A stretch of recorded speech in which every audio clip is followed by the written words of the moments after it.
Magandang gabi, Grace. Ano ba ang ginagawang hakbang ng mga lokal na pamahalaan dyan sa Northern Luzon para tulungang makabangon ng ating mga kababayan na naapektuhan ng kalamidad?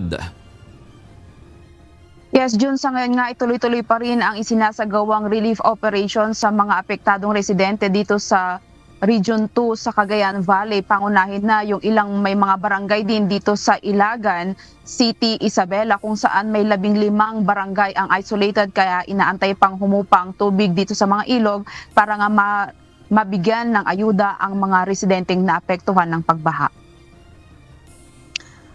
Maabot na nga ngayon sa 21 paaralan sa buong lalawigan ng Cagayan ang apektado ng pagbaha dahil sa mabilis na pagtaas ng level ng tubig na epekto ng mga pag-ulan bunsod ng Bagyong Christine. Ito ay batay sa pinakahuling datos ng Schools Division Office Cagayan ngayong araw ng Biyernes, October 25, 2024. Ayon kay Reynante Caligiran, Schools Division Superintendent ng SDO Cagayan, naka-alerto ngayon ang kanilang School Disaster Risk Reduction and Management Council upang bantayan ang sitwasyon ng iba pang paaralan na posibleng maabot ng baha. Bukod dito, 28 na mga paaralan din ang pinasok ng tubig ulan sa kasagsagan ng bagyo.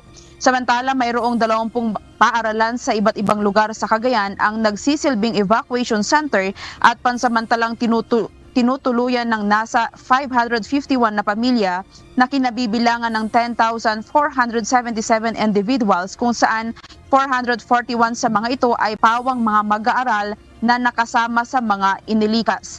Tiniyak naman ito na lahat ng mga mahalagang kagamitan sa mga eskwelhang apektado ng pagbaha ay naidala sa mga ligtas na lugar bago pa tuluyang pasukin ng tubig ang mga ito.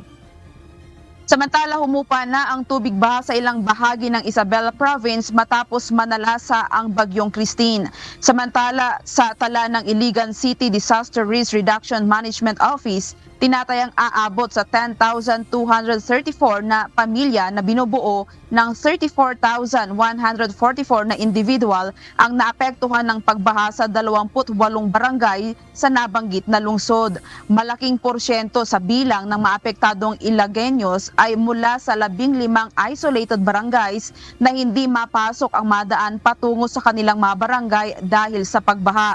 Tuloy-tuloy naman ang pagpunta ng mga otoridad sa mga affected barangays at namahagi ng ready-to-eat foods sa mga apektadong residente.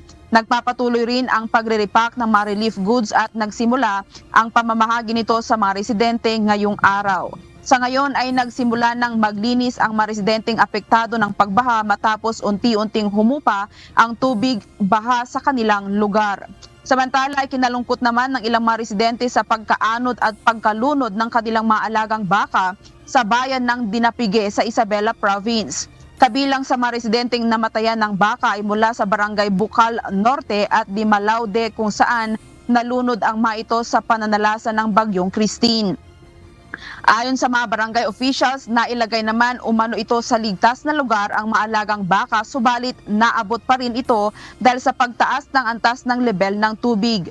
Sa Mountain Province naman, ang mga opisyal at residente sa barangay Tukukan, Bontoc kasama ang mga tauhan mula sa Philippine National Police, BGMP, CAFGU Search and Retrieval Teams at community volunteers ay nagpakita ng pakikiisa sa katatapos lang na search and rescue operation para kay Francis Angel na nalunod ang biktima sa Sabangan Mountain Province.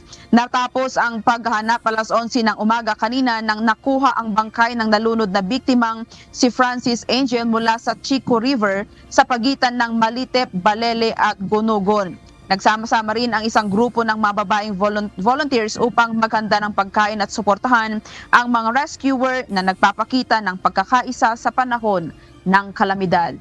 Sa ngayon, June, dito sa Baguio City ay nakakaranas pa rin tayo ng mahinang mga pag-ulan at mga hangin sa lungsod. Yan muna ang balita. Balik sa'yo, June. Maraming salamat, Grace Dr. Lero.